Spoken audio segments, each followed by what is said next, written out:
Golf Central. Brought to you by Titleist.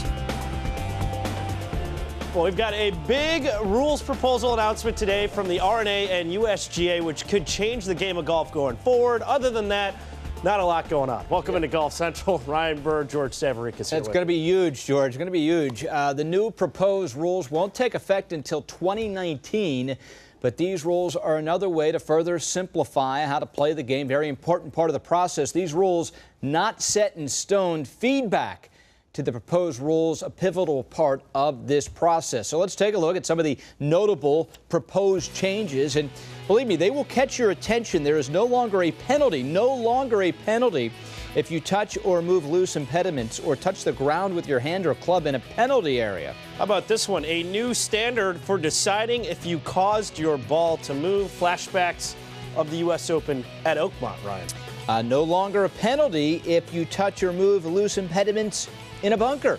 One that the pros will certainly enjoy. Repair of spike marks on the putting green would now be allowed. Are there any penalties anymore? No longer a penalty if you play a ball from the putting green and it hits the unattended flagstick. And I know caddies and pros have to be excited by this one. Distance measuring devices will now be allowed in the course of play. Here's what went into the proposed rule changes. Well, the game has come a long way since 1744 on those first rules, and certainly over the recent decades, the rules have become more complicated, more needed to be more precise because of the growth of the professional game. And it was a great time for the team just to sit back and think, is this right? Is this modern for the world we live in today? Is it expressed in language that people can understand, that golfers can understand? You know, are we getting to a point where the average golfer out there is frightened to open the rule book and learn about it? And I think when we put all those together, that was the background that started the conversation 5 years ago. And today it is a very important day for the game. I think we are putting out the result of this initiative of a new way of looking at it, that it's very modern, it's very fresh, it's in great plain English, and it's written from the perspective of a player. Well, golf is inherently a complex game, and in an effort to be precise, comprehensive and fair over a series of revisions of the rules, unfortunately the unintended consequence of that was a situation where they became complex, technical and for many confusing, as Martin has said. So in some ways it's just what happens with regulations over time. And therefore, it's entirely appropriate that occasionally, we've done this before, but occasionally you need to step back. You need to give yourself time to take a more holistic view of the whole situation. This is about making the rules easier to understand, easier to read, and easier to apply. So this has been a very collaborative process. So it's been more than just the USGA and RNA engaged in this, but it's going to continue to be a collaborative process. And you know what's exciting is, as of today, we're unveiling that we're going to have a 6-month period of feedback where we want to hear from golfers around the world. We want to know how we can make these rules that are presented in draft form even better from a qualitative standpoint. I mean, one of our primary objectives was to make sure that we maintain the core principles and the traditions of the game. So the game of golf will continue to be the game of golf. The reality is our regular rules process, which is every 4 years, we often focus on particular or discrete issues. And as you do that, you start to look at individual outcomes and you try and come up with fair outcomes. But as you create fairness, you actually create a level of subjectivity, which creates complexity. And so in 2012, we got with our partners at the RNA and we looked at the book and said, wow, this book has become really dense and very complex. And part of that was our desire to be so precise and so fair. So we said, you know what, there's really 3 things we need to balance. It's consistency, it's simplicity, and it's fairness. And those 3 things together can produce a simplified code, and that's where we are today. So here's the anticipated schedule going forward. Now through the end of August 2017, the 2 governing bodies will continue to receive feedback and evaluate the rule changes. From September to early 2018, they will finish work on the rule changes and then draft the rule book and obtain final approval from our rules of golf committees and boards. For the remainder of 2018, They'll complete and publish the rules of golf as well as finish work on a new rules app and other means of electronic delivery and educate golfers and officials at all levels of the game. Then January 1st, 2019, the big launch, the new rules of golf go into effect. For more reaction, let's kick it over to Matt Adams. George, thank you very much. It is my chance to sit here with this esteemed panel to talk about the changes that have been proposed. Tim Rosefort, Frank Nobilo, and Trip Eisenhower to go through it. It was back in 1744 when what became known as the Honorable Company of Edinburgh Golfers put out their initial list, only 13 rules to start. And now it's become so much more. So the USGA and the R&A have taken a look at it, Trip. They've said we need to do something. We need to do, as we just heard, simplify the entire process. Yeah, and there'll probably be a stage of confusion while they're trying to simplify it. You look at all this, and there will be a little bit of that going through this. But all in all, when you look at this from a big picture standpoint, this is a good first step. I really agree with a lot of these rules. And mainly the other thing, the underlying thing is that they really didn't mention there's speed of play issue. Oh, yes. I mean, that is a huge issue, and the rules are a part of slowing us down as golfers in so many ways, because as professionals, you have to double check and triple check because you don't want penalty in the age of high def. They've tried to change that with some high def television rules, but overall, from a player's perspective, I really like a lot of these changes. There's some that I don't necessarily like, but it's a good first step. Anything to make things more simple and speed the game up, I'm all for. Well, you talk about simple, and Matt, I know you detailed 13 rules. Originally, they simply fit on one sheet of paper, and then from that they went to 231 pages in a normal rule book, which equates also to 1,200 pages or 750 pages here on a decisions book, which actually has 1,200 decisions in it. And originally, you got to give them their props. Originally, this game was meant to be fair and just together. Those original 13 rules, they were exactly that. Tee off at a teeing ground, you're simply trying to use a club, hit a ball, and finish up in a hole. And I think eventually over the course of 270 years, which you've detailed, the difference or the great divide between fair and just simply got bigger and bigger and bigger.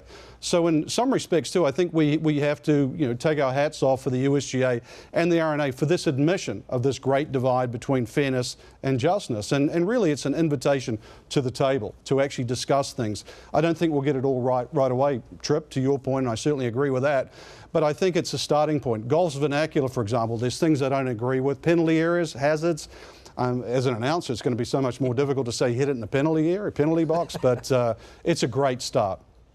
Rosie, it's not often that rules are in the news for good reasons. Usually when we hear about rules in the game of golf, it's for reasons other than that. What's your reaction? Well, first of all, Frank, it's interesting, I think, that we're a long way from being where the USGA and the R&A wants to be based on some of the feedback we got on social media today from Daniel Berger and Graham Dillette and others as well. Interesting talking to Mike Davis at the annual meeting just a couple weeks ago, that there's a misconception, I think, that people think this was either caused by what happened to Dustin Johnson at the U.S. Open over that situation, and Mike said, hey, we did the actual ruling we got right, but it was the way they applied it that they got wrong.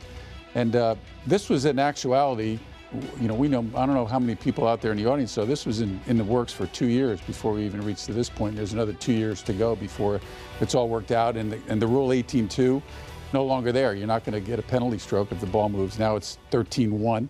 And Frank, you might need a bunch of books, before we get to the final point this is ultimately ironed out. But a lot went into this, even though there was some negativity in the pushback and the reaction to it. And one other thing I'll gather, I think the technological aspect of this, maybe having an app where you can just plug things in and using technology, modern technology, to get the rules correct while you're playing golf, so there's not all this having to look up the 12. Well, no, I know, but part of this will make that easier and more simple because it's very difficult to do. Yes, exactly. Do it in 40 seconds. Again, you're going to pull a book out. Yes. I think there's another important element to this as well, in that golf needs to have, part of this was an image makeover for golf as much as anything else, because if people were interested in the game, think if you were watching the U.S. Open with a teenage child last year and they said, can you explain that rule to me, what happened with Dustin Johnson? It'd be very difficult to explain it to somebody from outside the game of what exactly just took place. by simplifying the rules, I think they're embracing practicality. I think they're embracing, in some cases, the way that people are already playing the game around the world. Now it's going to be applied to every level. I always played everything lateral anyway, Frank. What's the big deal? I think you're right on both accounts, too. The average player doesn't play to the letter of the law. And also then we go to the microscope to enforce the rules, for example, like Dustin Johnson. But you are right. I was in a seminar last year, a 4-day seminar at the RNA. Basically, it was a rules seminar at the Great Old Golf Course. So I went through everything a rules referee would go through. And they did discuss that rule. Oddly enough, that turned out to be a disadvantage for Dustin Johnson. They were aware of it then. I certainly don't think that it pushed it forward. It was just simply time, and the time is now. There you go, Ryan. So the panel has weighed in on the rules. We're not there yet, but it's a good start. No doubt. So the big rule proposal from the RNA and USGA, as the guys talked about, it does impact everyone, and that does include the world's best players. Feedback from everyone will be big, and the guys have been outspoken so far. For more, we go live to Mexico, where the best in the world have all gathered for the WGC Mexico Championship. Welcome in Todd Lewis. Todd, what has been the reaction from the world's best? Well, Ryan, overall the reaction has been positive, and here's why. For many years, players on the world's greatest tours believed that the rules of golf were too many, and some of them were very complex. But now with this proposal by the USGA and the RNA, the complexities, according to the players, have been reduced. Many players talked about the proposed rules changes today, including world number one, Dustin Johnson, who, as we mentioned earlier on Golf Central, last year under the new proposed rules would not have been penalized because of his ball moving inadvertently in the final round of the U.S. Open at Oakmont.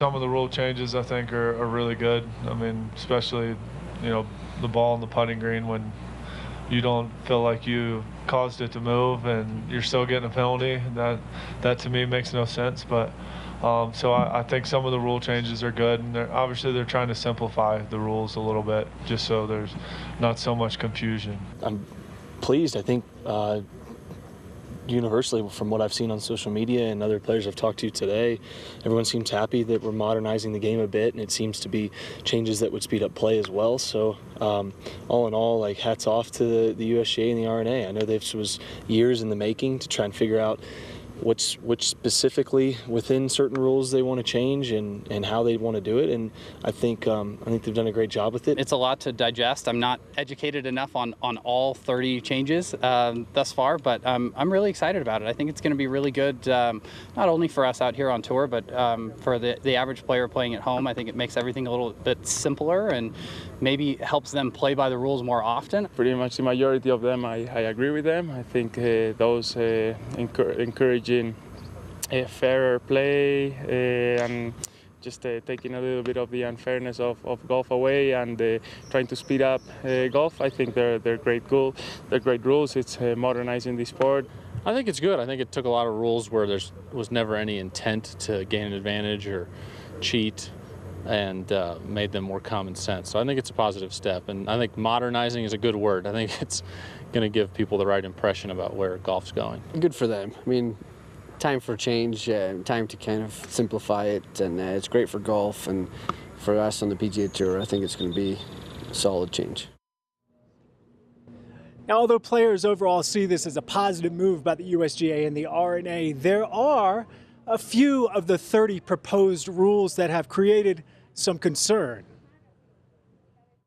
The one where you can remove loose impediments or ground your club in a hazard is one that it's a little interesting, because normally if you hit it into a hazard, you don't necessarily deserve to kind of not create a good lie, but move stuff around that maybe make the position a bit better. So that one's a little confusing.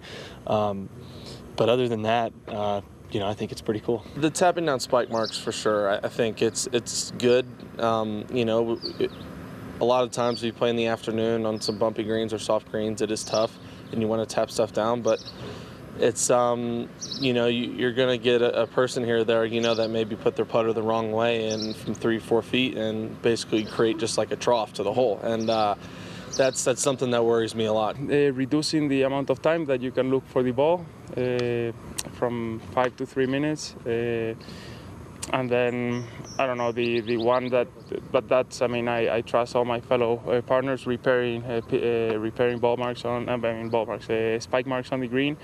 I mean, we're all going to be as gentlemen as we have been repairing ball marks now. We're just going to actually repair what we see, and that's it. It's not that no one's going to be trying to take, or I want to think that no one's going to try to take even more advantage than the one we're already being given. The oddest one, I think, is the dropping of the golf ball from like an inch off the ground, but I don't see how it really changes the game very much. I haven't looked at it in that much detail, but I'm sure they thought about it and shouldn't be much cause for concern. Grounding the club in like in red marked areas of hazards, I feel like that can get kind of takes away from the point of it being a hazard. You know, a hazard's not supposed to be treated the same as the rest of the surface around the green. They like to say that the conditions are the same for everybody.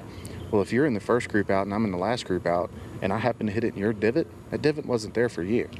And, you know, with the rough that we play in, you shouldn't be penalized for hitting it in the fairway like you're supposed to. I think that's a terrible rule.